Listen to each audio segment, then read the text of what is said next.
رَبَّنَا لَا تُؤَاخِذْنَا إِن نَّسِينَا أَوْ أَخْطَأْنَا رَبَّنَا وَلَا تَحْمِلْ عَلَيْنَا إِصْرًا كَمَا حَمَلْتَهُ عَلَى الَّذِينَ مِن قَبْلِنَا. السلام عليكم ورحمة الله وبركاته.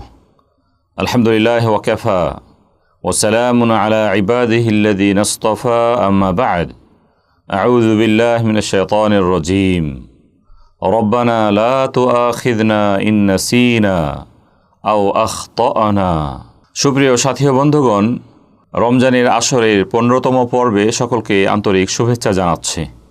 আজকে ইনশাআল্লাহ আমরা সম্মানিত শেখ মোহাম্মদ বিন সালেহ আল উসাইমিন রহমতুল্লাহ আলাইহি কর্তৃক মাজালিস ও শাহরে রমাদান তথা রমজানের 30টি আসর নামক বই থেকে আমরা একটি পর্ব আলোচনা করব। আর আজকের পর্বে আমরা আলোচনা করব সিয়াম ভঙ্গের শর্তাবলী এবং যেই কাজগুলি করলে একজন রোজাদারের রোজা ভঙ্গ হয় না, অথবা যেই কাজগুলি রোজা রেখেও রোজাদার করতে পারেন। ইতোপূর্বে 14 নম্বর আসরে আমরা আলোচনা করেছি সিয়াম ভঙ্গের 7টি কারণ নিয়ে। আর আজকে ইনশাআল্লাহ আমরা আলোচনা করব সিয়াম ভঙ্গের শর্তাবলী নিয়ে। কেননা আমরা খুব ভালো করে জানি যেই কারণগুলি সিয়াম ভঙ্গের কারণ হিসেবে উল্লেখ করা হয়েছে সেই কারণগুলিতে ততক্ষণ পর্যন্ত রোজাদারের রোজা ভঙ্গ হবে না যতক্ষণ পর্যন্ত শর্তাবলী পরিপূর্ণভাবে না পাওয়া যাবে। এই জন্য ওলামাগণ উল্লেখ করেছেন সিয়াম ভঙ্গের যে নির্দিষ্ট কারণগুলি রয়েছে সেই কারণগুলিতে শর্ত সাপেক্ষে সিয়াম ভঙ্গ হবে। এই ক্ষেত্রে আমরা অত্যন্ত গুরুত্বপূর্ণ 3টি শর্ত আলোচনা করব। সম্মানিত শেখ প্রথম যে শর্ত তিনি উল্লেখ করেছেন সেটি হচ্ছে বিষয় সম্পর্কে ব্যক্তির জ্ঞান না থাকা, তথা কোনো ব্যক্তি যদি শরীয়তের জ্ঞান অর্জন না করেন এবং ভুলক্রমে সেটি ঘটে যায় তাহলে এর ফলে কিন্তু রোজা ভাঙবে না। এই জন্য সম্মানিত শেখ তিনি উল্লেখ করেছেন, গত পর্বে আমরা 7টি কারণ উল্লেখ করেছি, যে কারণগুলি আমাদের কাছে খুব স্পষ্ট। মেয়েদের ক্ষেত্রে নির্দিষ্ট কিছু কারণ রয়েছে, তথা তাদের মাসিক স্রাব অথবা বাচ্চা প্রসবের পরে অতিরিক্ত যে রক্ত আসা, এর ফলে কিন্তু রোজা নষ্ট হয়ে যায়। এছাড়াও তো আরও যথেষ্ট কারণ রয়েছে যেগুলো আমরা ইতিপূর্বে আলোচনা করেছি, যেই কারণগুলিতে সিয়াম নষ্ট হয়ে যায়। আর এই বিষয়গুলিতে ব্যক্তির পূর্ণ জ্ঞান থাকতে হবে। কেউ যদি অজ্ঞতাবশত এই কারণগুলি ঘটিয়ে ফেলান তাহলে ওলামাগণ উল্লেখ করেছেন এর মাধ্যমে তার সিয়াম ভঙ্গ হবে না। কেননা আল্লাহ সুবহানাহু ওয়া তাআলা তিনি ইরশাদ করেছেন, রব্বানা লা তুআখিযনা ইন নাসিনা আও আখতানা। হে আমাদের প্রভু, আপনি আমাদেরকে পাকড়াও করবেন না যা আমরা ভুল ক্রমে অথবা অন্যায় ক্রমে করে ফেলেছি, যেটি সূরা বাকারার 286 নম্বর আয়াত। এমনকি আল্লাহ সুবহানাহু ওয়া তাআলা সূরা আহজাবের 5 নম্বর আয়াতে ইরশাদ করেছেন, ওয়ালাইসা আলাইকুম জুনাহুন ফীমা আখতাতুম বিহি ওয়ালাকিন মা তাআম্মাদাত কুলুবুকুম ওয়া কানাল্লাহু গফুরুর রহিমা। আল্লাহ সুবহানাহু ওয়া তাআলা ইরশাদ করেছেন যে তোমাদের তো কোনো গুনাহ নাই, তোমরা অন্যায় করনি যা তোমরা ভুলক্রমে করে ফেলেছ, তবে যারা দৃঢ়তার সাথে আন্তরিকভাবে করেছে, জেনে বুঝে করেছে, তাদের বিষয়টি ভিন্ন। আল্লাহ সুবহানাহু ওয়া তাআলা তিনি তার বান্দাকে অধিক হারে ক্ষমা করেন, ক্ষমাশীল এবং তিনি অনুগ্রহশীল।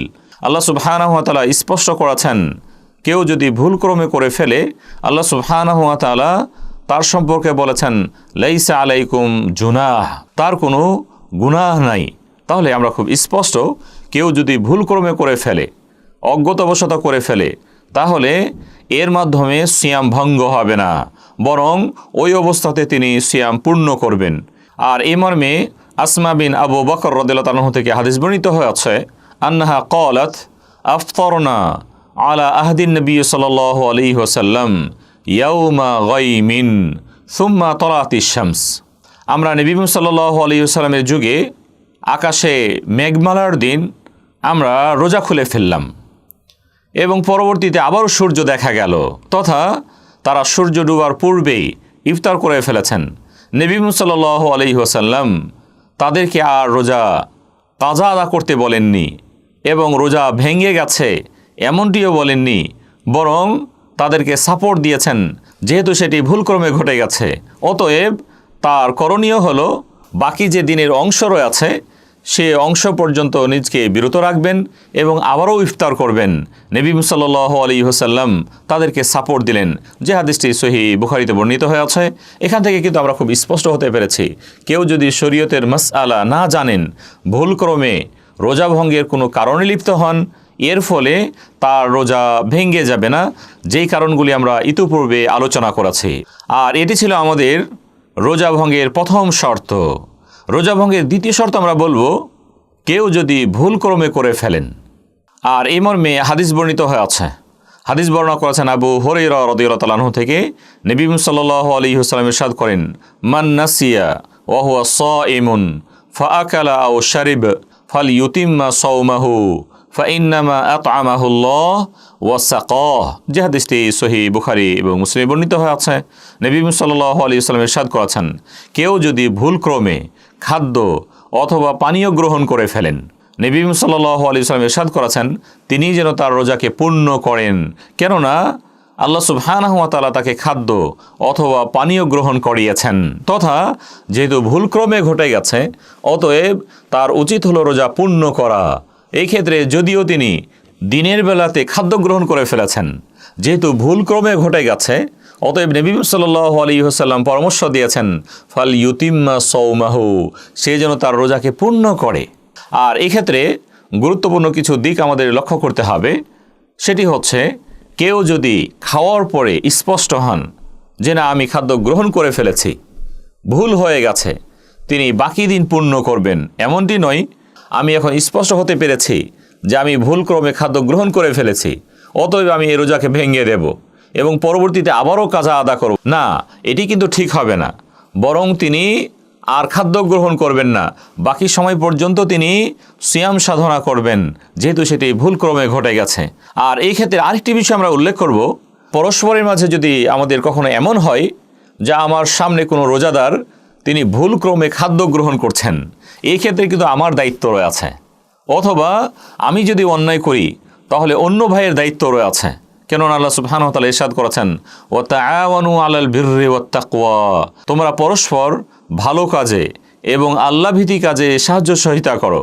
যেহেতু আমি ভুল করছি অতএব আপনার উচিত হবে আমাকে স্মরণ করিয়ে দেওয়া। যখন আপনি আমাকে স্মরণ করিয়ে দেবেন আমার উচিত হবে সাথে সাথে বিরত হওয়া। একইভাবে আপনি যদি ভুল করেন তাহলে আমার দায়িত্ব হলো আপনাকে স্মরণ করিয়ে দেওয়া। এই বিষয়টি আমাদেরকে খেয়াল করতে হবে। তাহলে আমাদের কাছে খুব স্পষ্ট, কেউ যদি ভুলক্রমে রোজা ভঙ্গের কারণে লিপ্ত হন এরপরও তার রোজা ভাঙবে না, কেননা সেটি ভুলক্রমে তিনি করে ফেলেছেন। আর রোজা ভঙ্গের তৃতীয় শর্ত হল স্বতঃস্ফূর্তভাবে রোজা ভঙ্গের কারণে লিপ্ত হওয়া। কেননা যদি এমন অবস্থা হয় যে কেউ কাউকে বল প্রয়োগ করে রোজা ভঙ্গের কারণে লিপ্ত করিয়েছেন, এর ফলে কিন্তু তার রোজা ভাঙবে না। কেননা আল্লাহ সুবহানাহু ওয়া তাআলা সূরা নাহলের 106 নম্বর আয়াতে ইরশাদ করেছেন, মান কাফারা বিল্লাহি বা'দা ঈমানিহি ইল্লা মান উকরিহা ওয়া কলবুহু মুতমাইন্নুম বিল ঈমান। আল্লাহ সুবহানাহু ওয়া তাআলা ইরশাদ করেছেন, যে ব্যক্তি কুফরি করবে ঈমান আনার পরে, তবে ইল্লা মান উকরিহা ওয়া কলবুহু মুতমাইন্নুম বিল ঈমান, যে তাকে বল প্রয়োগ করা হয়েছে তবে তার হৃদয়ে ঈমানের প্রতি দৃঢ় ছিল, অবিচল ছিল। আল্লাহ সুবহানাহু ওয়া তাআলা উল্লেখ করেছেন এই ক্ষেত্রে তাদের কোনো সমস্যা নাই, কেননা তাকে বল প্রয়োগ করে অন্যায় করতে বাধ্য করা হয়েছে। অতএব যদিও তাকে ঈমান বহির্ভূত কর্ম করতে বলা হয়েছে, বাধ্য করিয়েছে, এর ফলে কিন্তু তার ঈমান নষ্ট হবে না, কেননা তার হৃদয় ঈমানের উপর অবিচল ছিল। একইভাবে কাউকে যদি বল প্রয়োগ করে রোজা ভঙ্গের কারণগুলিতে লিপ্ত করা হয় এর ফলে কিন্তু তার রোজা ভঙ্গ হবে না, কেননা তার হৃদয়ে পূর্ণ দৃঢ়তা ছিল, তিনি তার আসল অবস্থাতে অবিচল ছিলেন, বিধায় এর ফলে কিন্তু রোজা ভাঙতে পারে না। এজন্য উলামাগণ উল্লেখ করেছেন যে বল প্রয়োগ করে কাউকে যদি ঈমান বহির্ভূত কর্ম করতে বাধ্য করা হয় এর ফলেও যদি তার ঈমান ভেঙ্গে না যায়, এই ক্ষেত্রে কোনো রোজাদারকে কেউ যদি বাধ্য করেন অন্যায় করতে যার ফলে রোজা ভেঙ্গে যাবে, এরপরও সেটি ভাঙবে না, কেননা তার হৃদয় কিন্তু অবিচল রয়েছে তার আসল অবস্থাতে। অতএব আমরা এভাবে বলবো, কাউকে যদি বাধ্য করে রোজা ভঙ্গের কারণে লিপ্ত করা হয়, এর ফলেও কিন্তু রোজা ভেঙে যাবে না। আর এক্ষেত্রে ওলামাগণ এমনটি উল্লেখ করেছেন যে কোনো স্বামী যদি তার স্ত্রীকে বাধ্য করেন দিনের বেলাতে মিলনে লিপ্ত হতে, এর ফলে কিন্তু তার রোজা নষ্ট হবে না, কেননা তাকে বাধ্য করা হয়েছে। আর এই বাধ্যকরণ অন্য ক্ষেত্রেও প্রযোজ্য। কখনো কাউকে বাধ্য করে খাদ্য গ্রহণ করিয়ে ফেলা অথবা পানীয় গ্রহণ করে ফেলা, যদি এমনটি হয়, এর ফলে কিন্তু ব্যক্তির রোজা ভেঙে যাবে না। তাহলে আজকের আসরে আমরা স্পষ্ট হতে পেরেছি রোজা ভঙ্গের যে নির্দিষ্ট কারণগুলো রয়েছে, এই কারণগুলো সম্পন্ন হবে যখন নির্দিষ্ট শর্ত পাওয়া যাবে। আমরা প্রথম শর্ত বলেছি, কেউ যদি অজ্ঞতাবশত দিনের জ্ঞান না থাকার ফলে অন্যায় লিপ্ত হন, এর ফলে তার রোজা ভেঙে যাবে না। দ্বিতীয় শর্ত ছিল, কেউ যদি ভুলক্রমে রোজা ভঙ্গের কারণে লিপ্ত হন, এর ফলেও তার রোজা ভেঙে যাবে না। আর তৃতীয় ছিল, কেউ যদি স্বতঃস্ফূর্তভাবে না করে বাধ্য করে রোজা ভঙ্গের কারণে লিপ্ত করানো হয়, এর ফলে তার রোজা ভেঙে যাবে না। সুপ্রিয় সাথী ও বন্ধুগণ, তাহলে আজকের আসরে আমরা খুব স্পষ্ট হতে পেরেছি যে রোজা ভঙ্গের যে কারণগুলি রয়েছে তার জন্য নির্দিষ্ট শর্ত রয়েছে, শর্ত সাপেক্ষে তার রোজা ভঙ্গ হতে পারে। এখন আমরা আলোচনা করব এমন কিছু কর্ম যা রোজা রেখেও আমরা করতে পারবো, যেই কারণগুলিতে রোজা ভেঙে যায় না, বরং রোজা রেখেও আমরা সেই কর্মগুলি করতে পারি। তার মাঝে উল্লেখযোগ্য হলো যে মিসওয়াক করা। মিসওয়াক একটি গুরুত্বপূর্ণ বিষয়। এই মর্মে নবী মুহাম্মদ সাল্লাল্লাহু আলাইহি ওয়াসাল্লাম থেকে যথেষ্ট হাদিস বর্ণিত হয়ে আছে। নবী মুহাম্মদ সাল্লাল্লাহু আলাইহি ওয়াসাল্লাম ইরশাদ করেছেন, লাউলা আন আশুক্কা আলা উম্মতি লা আমারতুহুম বিসওয়াকি ইনদা কুল্লি সালাহ। নবী মুহাম্মদ সাল্লাল্লাহু আলাইহি ওয়াসাল্লাম থেকে হাদিস বর্ণিত হয়ে আছে, যদি আমার উম্মতের উপর আমি কষ্টকর মনে না করতাম, তাহলে প্রতিটি নামাজের পূর্বে তাদেরকে মিসওয়াক করতে আদেশ করতাম। অন্য বর্ণনাতে এসেছে, প্রতিটি উজুর পূর্বে আমি তাদেরকে মিসওয়াক করতে আদেশ করতাম। তথা নবী মুহাম্মদ সাল্লাল্লাহু আলাইহি ওয়াসাল্লাম আমাদেরকে আদেশ করেননি, উদ্বুদ্ধ করেছেন। এখান থেকেও আমরা খুব স্পষ্ট যে আমরা সর্বদাই রোজা অবস্থাতে এবং রোজা ছাড়া আমরা অধিক হারে মিসওয়াক করতে পারবো, এতে কোনো সমস্যা নাই। যদি আমাদের সমাজে এক শ্রেণীর ভাইয়েরা এ ধরনের কথা বলে থাকেন যে আমরা রোজা রেখে মিসওয়াক করতে পারবো না, আমরা বলবো না, এটি সঠিক নয়, বরং রোজা রেখে আমরা মিসওয়াক করতে পারবো।